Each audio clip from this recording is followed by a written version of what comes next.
श्री जम्यांग नकमेल जी।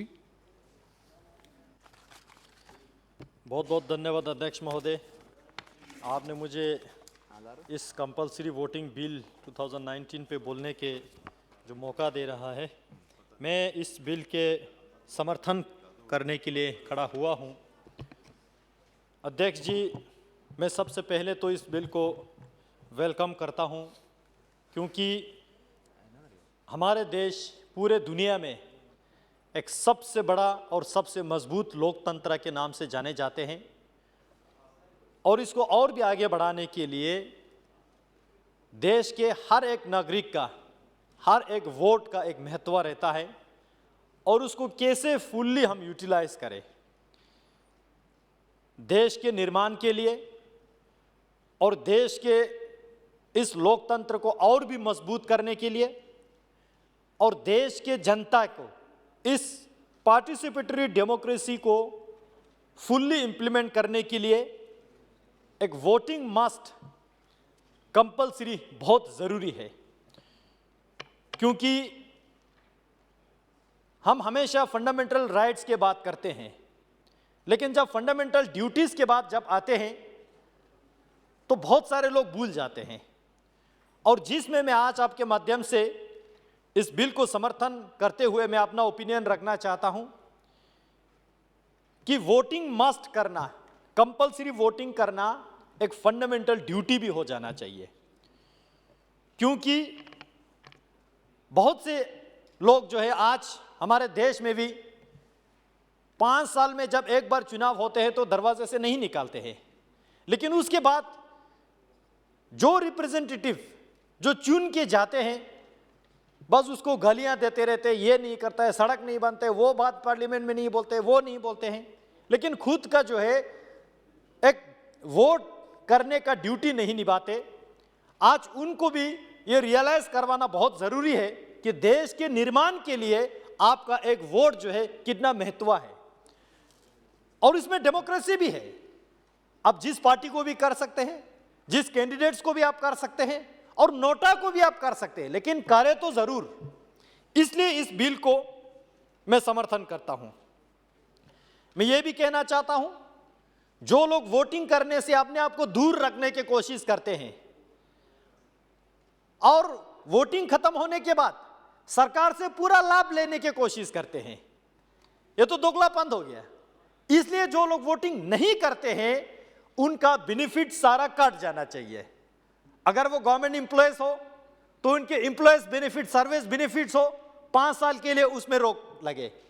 अगर वो non government employees हो तो 5 साल के, चाहे वो नरेगा की स्कीम हो, राशन कार्ड हो, आधार कार्ड हो, जो भी स्कीम्स हो, वो 5 साल के लिए उनको वो नहीं मिले। ऐसे सुविधा होना चाहिए ताकि इस देश के निर्माण के लिए सभी लोग वोट करने के लिए जाएंगे, और जाने से पहले यह भी अवश्य सोचेंगे कि किसको वोट करना है, कैसे बंदे को चुनना है, किस पार्टी को समर्थन करना है, ना कि वो वोटिंग से बाहर बैठे। मैं इस बात के हैरान हूं कि आज भी हमारे देश में बहुत लोग ये मानते हैं कि politics is a dirty game, और मेरे जैसे युवा पीढ़ियों के पूरे दिमाग में यह भर दिया है कि पॉलिटिक्स इज डर्टी गेम। तो पॉलिटिक्स से दूर बैठो आप लोग, और इलेक्शन जो है पॉलिटिक्स का पार्ट है, इससे दूर बैठो। ये देश के समर्थक विचार नहीं हो सकते हैं, ये देश के हमारे जो डेमोक्रेटिक देश के विरोध के विचार ये हो सकता है। मैं हमेशा मानता हूं और लोगों को यह भी कहता हूं कि पॉलिटिक्स कभी गंदा नहीं होते हैं। हाँ, कुछ पॉलिटिशियन गंदा हो सकता है, लेकिन पॉलिटिकल सिस्टम है ये बहुत अच्छा है।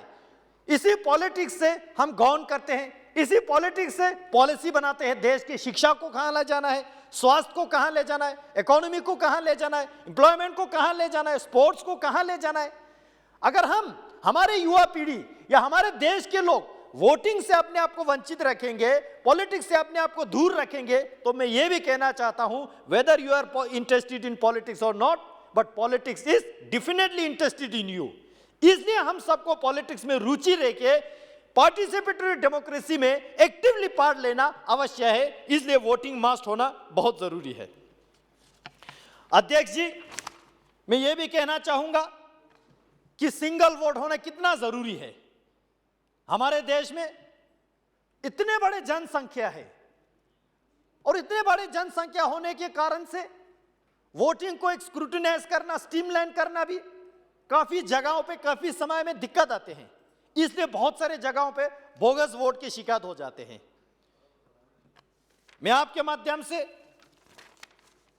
बताना चाहता हूं कि हर एक वोटर के वोट्स को, वोटिंग आईडी को आधार के साथ मैंडेटरी जोड़ना बहुत जरूरी है, ताकि हर एक नागरिक जो है एक बार वोट डाल सके। अगर आधार के साथ लिंक हो के भी दोबारा वोट डालते हैं या दूसरा वोट बोगस वोट डालते हैं, तो आधार के साथ भी बैंक अकाउंट भी जोड़ा है और भी बहुत सारी चीज जोड़ा है, तो पनिशमेंट के तौर पे वहां से उसका डिडक्शन भी हो, ताकि बोगस वोट करने का कोई हिम्मत भी ना करे। मैं ये भी रिकॉर्ड में अपने ओपिनियन रखना चाहता हूं, कंपलसरी वोट में और मैंडेटरी वोट में, मस्ट वोटिंग में आर्मी और पैरामिलिट्री को एग्जाम करे, क्योंकि देश के अलग अलग जगहों पे जो भिन्न भिन्न परिस्थिति में जो ड्यूटी करते हैं देश की सुरक्षा के लिए है। अध्यक्ष जी, अगर हम वोट को आधार के साथ मैंडेटरी करते हैं तो उससे केवल बोगस वोट ही नहीं रोकेंगे, बल्कि क्राइम डिटेक्शन के लिए भी काम आएंगे, देश के एजुकेशन, हेल्थ, इकोनॉमिक ग्रोथ के लिए भी काम आएंगे। ये मैं कहना चाहता हूं। मैं प्रधानमंत्री मोदी जी को धन्यवाद देना चाहता हूं, सराहना करना चाहता हूं इस सदन में, क्योंकि हमारे देश में बहुत सारे ऐसे जगह हैं जहां पे वोटिंग परसेंटेज बहुत कम होते थे पहले। मैं कश्मीर के उदाहरण देना चाहता हूं आपके सामने, क्योंकि हमने कश्मीर के साथ, मेरे 2019 तक हमने कश्मीर के साथ जिंदगी जिया है। 19 की बात मोदी जी की कृपा से अभी आत्मनिर्भर लद्दाख होने जा रहा है। अध्यक्ष जी, श्रीनगर के में अगर वोटिंग बताऊं, 2018 के पंचायत इलेक्शन में 14.5%, 2019 के पार्लियामेंट्री इलेक्शन में श्रीनगर डिस्ट्रिक्ट से 7.9% वोट होता है, 7.9%। और उसी के अगेंस्ट जब 370 धारा हटने के बाद 2020 के जब डीडीसी इलेक्शन आता है तो वो बढ़ के 35.3% हो रहा है। उसी तरह गंदरबल के अगर मैं जिक्र करूं, पंचायत इलेक्शन 2018 में 27.4%, पार्लियामेंट्री इलेक्शन 2019 में 17.5 और डीडीसी इलेक्शन 2020 में 17.5 से बढ़ के 44.3% हो रहा है। बडगाम के अगर मैं बात करूं, 2018 में 21.9, 2019 में 21.6 और डीडीसी इलेक्शन में लगभग उसके डबल होके 41.5 हो रहा है। अनंतनाग के अगर मैं बात करूं, मैं कश्मीर घाटी के हर एक डिस्ट्रिक्ट को मैं मेंशन करना चाहता हूं। अनंतनाग की मैं बात करूं, 9.3% वोट हो रहा है 2018 में, 2019 में 13.8 हो रहा है, 2020 में उसको आगे बढ़ के 24.9% जो है वोटिंग हो रहा है। कुलगाम में 2018 में 6.4, 2019 में 10.2, 2020 में 25% जो है वोटिंग हो रहा है।